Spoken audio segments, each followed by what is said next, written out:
Hey everybody, it's Matt here, Wrestling with Whiskey, and it is Friday, which means it's apparently hashtag Rye Day. And I hate myself for just doing that. Bad on me. But regardless, it is a Friday, and I am going to treat it like a Rye Day because today I'm, for the first time on this series anyway, going to bring in a rye whiskey. I normally do bourbon. It's kind of my go-to, but I really want to expand my palate, as I recommend everyone do, because you should be well-rounded. I'm trying to get into Scotch. I'm trying to get into different finishes. I'm trying to get into all kinds of single malts, even American single malts and things like that, slowly but surely. Bourbon is my game, but we all have to expand. So today, for Friday and for the Rye Day, I'm going to bring in a special bottle that I was lucky enough to find, which is a Willett Family Estate single barrel, small batch rye. These are not quite the limited that the bourbons are, the single barrel bourbons that you see sometimes going for thousands of dollars on the secondary bourbon markets. These are quite a bit more common, but they're still not, sitting on the shelf every day like a bottle of Jim Beam or something like that. So it takes a little bit of hunting, and I was lucky enough to find this one on the shelf for about $60. And it is a 53.7 ABV. It's 107.4 proof. And it says it's aged in hand-selected oak barrels for 3 years and bottled at cask strength. This is a cask strength 3-year rye from Willett.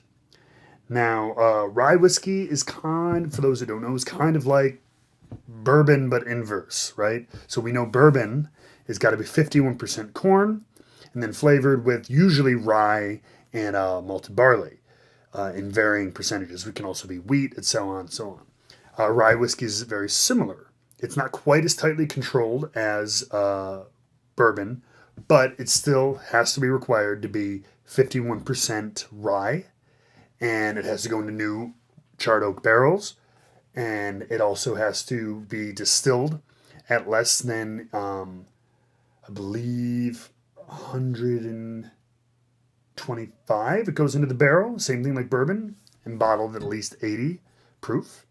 So it's very similar to bourbon in a lot of ways, but its main grain is rye. So it gives it a little bit more of a spicy flavor because that's the main grain. Now this one I have opened. I got it a few months ago, but I opened it a week or two ago, but I have not touched it. So this is technically going to be a fresh crack. God, I got to change that name. Anyway, this will be the first pour I've had of this, and really still my first big foray into rye whiskey. So without further ado, happy Friday. Cheers to you.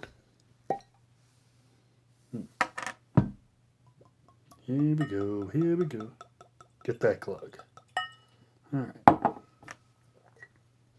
This is a 3-year. Ryes you will also find generally distilleries will put out younger because rye will sometimes reach its maturity and some of its prime flavors a lot younger than bourbon, whereas bourbon generally hits its stride in that 8 to 12-year range with some exceptions. Ryes can sometimes hit it in that 2 to 4-year range, although just like with anything, I've seen some incredible 20-year ryes and 10-year ryes and things like that. But you'll find a lot of distilleries putting out ryes at a little bit of a younger age. So let's take the same kind of approach we use. It's kind of a light amber color. It looks kind of darker on the camera here, but if you kind of hold it up to direct light, it's pretty light. But got a nice amber hue to it. Very spotty legs on it, which is interesting. Instead of running down in big streaks, it's like got a lot of teeny tiny streaks that are starting and very slowly moving, which is interesting. On the nose, you get right into the baking spice. Heavy sense of like leather around there. You get your caramels and stuff that you would normally find in a bourbon.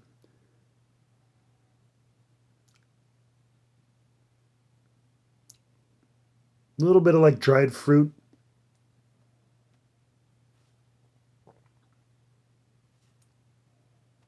And just like a little bit of like black licorice. See, I'm getting more and more pretentious with these as I go on, finding all these crazy things. But as you do it, you'll learn that too. You will.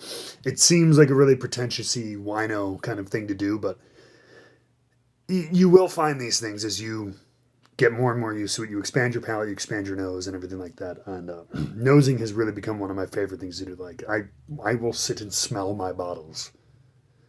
Especially if I'm not gonna have a drink that day, or if I've already had a couple, but I just want to smell them because there's so many unique and interesting flavors.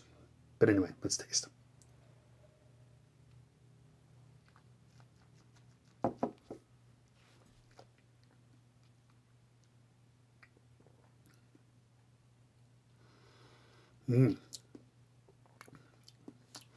So here's where rye starts to get me a little bit. So it's like on the palate, there's this like bitter spice to it. I love this. I'm coming to love the spice of rye. So I'm starting to really get into high rye bourbons because I love the tingly spice of it. And but the actual flavors in the rye are what I'm still kind of getting used to. It's much different than corn. It's not quite as mellow and sweet as corn, but it's got its own almost like malted kind of bitter spice to it, which is very interesting.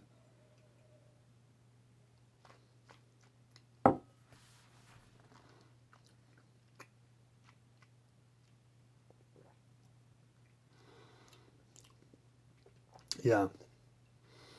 Same thing. Malted, almost like molasses, like a little bit, like a semi-sweet honey. Not like full-on honey like you get in certain bourbons, but got a nice coating feel to it. I can get used to these ryes. I could. I still think I'm a bourbon man. You haven't convinced me yet. All right, one more.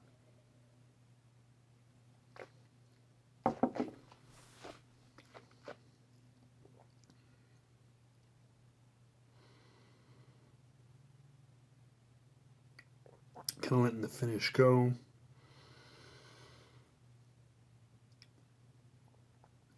Not a super long finish. I guess I would expect from this kind of a rye and a slightly younger rye, a little bit of a longer finish.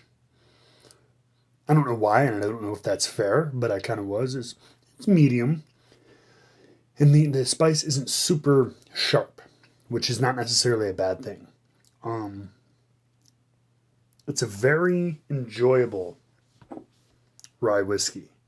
So if you're just getting into ryes, I highly suggest going out and trying some. There's all kinds, and that's the fun thing.